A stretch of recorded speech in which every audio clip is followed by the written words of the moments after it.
સમાચારોમાં આગળ વધીએ. પાટણ જિલ્લામાં સતત અવિરત વરસાદ વરસી રહ્યો છે. અવિરત વરસાદના પગલે રણાસર ગામનું તળાવ ઓવરફ્લો થયું છે. તળાવ ઓવરફ્લો થતાં પાણી ગામના માર્ગો પર ફરી વળ્યા છે. રણાસર ગામના જાહેર માર્ગ પરથી પાણી પ્રવાહની જેમ વહી રહ્યા છે.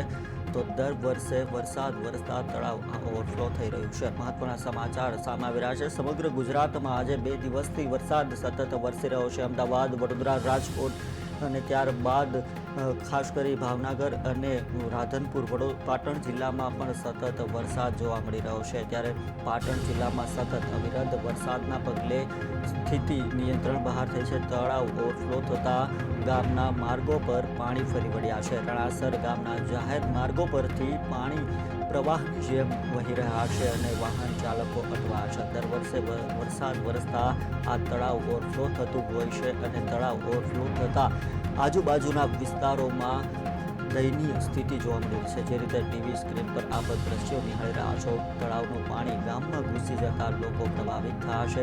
ખાસ કરીને લોકો અને વાહન ચાલકોને તેની પરેશાની વેઠવાનો વારો આવતો હોય છે. ત્યારે સરકાર દ્વારા પણ આ ગામમાં રાહત કામગીરી અને ખાસ કરીને જે રીતે દર વર્ષની જેમ આ વર્ષે પણ આ તળાવ ઓવરફ્લો થતો હોય છે, ત્યારે સરકાર દ્વારા ક્યાંક ને ક્યાંક રાહત કામગીરી કરવામાં આવે તેવી લોકોની માંગ જોવા મળી રહી છે.